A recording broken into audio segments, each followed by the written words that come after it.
En Israël, des milliers de shekels d'avantages fiscaux sont souvent perdus chaque année. Pourquoi? Eh bien souvent, c'est juste par manque d'informations. Aujourd'hui, on va voir ensemble comment faire en sorte que cet argent reste bien au chaud dans sa poche. On va décrypter le système des cotisations retraite et le fameux Keren Ishtalmut pour dénicher toutes les opportunités.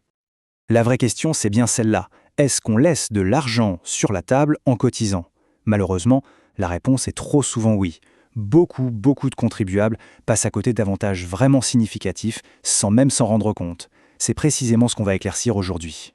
Le cœur du problème, il est là. Le système israélien, c'est un peu un labyrinthe. Il est plein de trésors fiscaux, c'est vrai, mais il est tellement complexe qu'on peut vite s'y perdre. Le résultat, des occasions manquées, que l'on soit salarié ou indépendant. Notre but, c'est de vous donner le plan pour s'y retrouver. Alors, voici notre feuille de route. On va d'abord voir pourquoi ce système semble si compliqué. Ensuite, on plongera dans les avantages spécifiques pour les indépendants, puis on fera de même pour les salariés. On aura aussi une section spéciale sur l'incontournable Keren Ishtalmut, et on finira par les points essentiels à garder en tête. Allez, c'est parti. Bon, d'où vient cette confusion? C'est assez simple en fait. Il y a une multitude de plans différents. Vous avez le Keren Ishtalmut, les fonds de retraite plus classiques, les Kupat Gimel. Chacun a ses propres règles, ses plafonds, ses avantages. Forcément, sans une carte, c'est difficile de naviguer. On va donc poser les bases pour y voir plus clair. Commençons par le premier cas de figure, les indépendants, les Hatzmaïm. Pour eux, chaque shekel cotisé est une vraie décision stratégique. C'est une obligation légale, oui, mais c'est aussi un levier fiscal qui peut être extrêmement puissant. Voyons comment ça marche. On part de la base. Depuis 2017, la loi est très claire. Toute personne indépendante en Israël doit obligatoirement cotiser pour sa retraite. Ce n'est plus une option, c'est la règle du jeu. Concrètement, ça donne quoi? Ce tableau le montre bien. Jusqu'à un revenu d'environ 5 900 shekels, on cotise 4,45%. Au-dessus de ce seuil, ça passe à 12,55%. Mais le plus intéressant, c'est la dernière ligne. Au-delà d'un certain revenu, ce n'est plus obligatoire. Mais attention, c'est très fortement conseillé. Pourquoi? Parce que chaque shekel, en plus, peut devenir une déduction fiscale. Et c'est là que l'optimisation commence vraiment.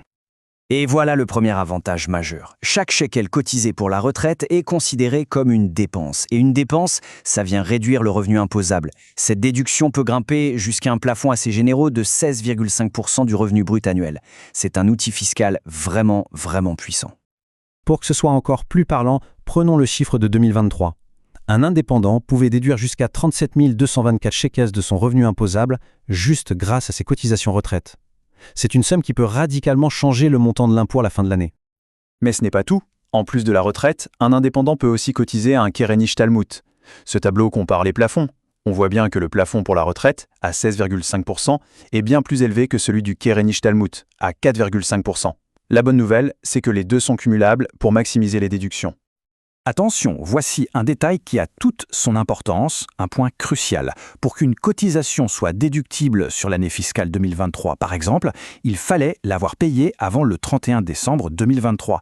Si le paiement est fait en janvier 2024, eh bien la déduction ne s'appliquera qu'à l'année fiscale 2024. Le timing est donc absolument essentiel. Allez, on change de décor et on passe aux salariés. Pour eux, le mécanisme est différent. On ne parle plus de déduction qui réduit le revenu, mais de crédit d'impôt. Et ça, c'est encore plus direct, c'est de l'argent qui vient diminuer directement la facture finale des impôts.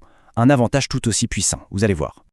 Chez le salarié, la cotisation, c'est un travail d'équipe. Le salarié met 6% de son salaire brut. L'employeur, lui, ajoute 6,5%, et en plus, il verse 6% supplémentaires pour les indemnités de licenciement, les fameux pitzouim.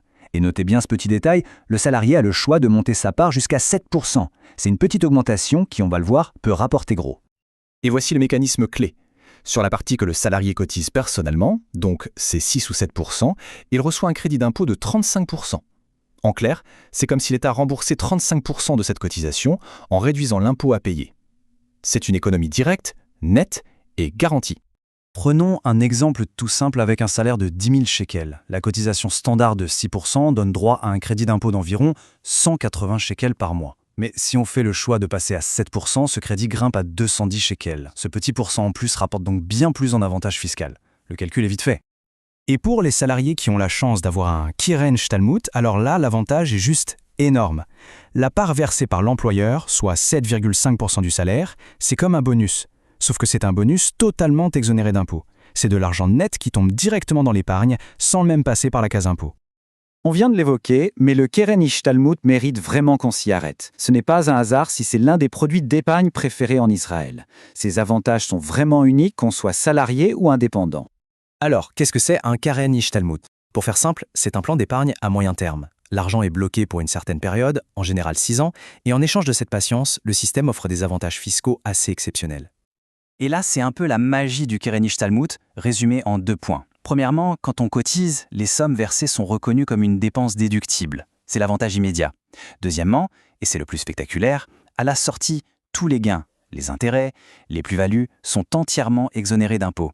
C'est le double avantage fiscal. Cette phrase, elle résume parfaitement la puissance du dispositif. On la répète car elle est fondamentale. Le capital et les intérêts cumulés sur le Keren Ishtalmut sont entièrement défiscalisés. C'est quelque chose d'extrêmement rare dans un paysage fiscal, quel que soit le pays. Bien sûr, cet avantage exceptionnel a une petite contrepartie. Pour que les gains soient totalement exonérés d'impôts, la règle est simple. Il faut laisser les fonds travailler pendant au moins 6 ans. C'est cette patience qui permet de débloquer ce véritable trésor fiscal. Bon, on a vu pas mal de choses. Il est temps de résumer tout ça en une sorte de checklist, à mémo fiscal personnel pour être sûr de ne rien oublier.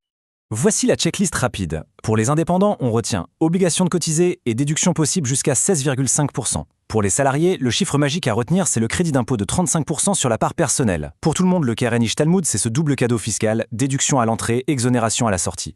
Et enfin, la règle d'or, le timing fait tout. Il faut cotiser dans la bonne année fiscale pour en déduire les charges. On termine donc avec la question à se poser. Est-ce que ses propres cotisations ont bien été optimisées pour l'année en cours? Maintenant que les règles du jeu sont un peu plus claires, c'est le bon moment pour vérifier.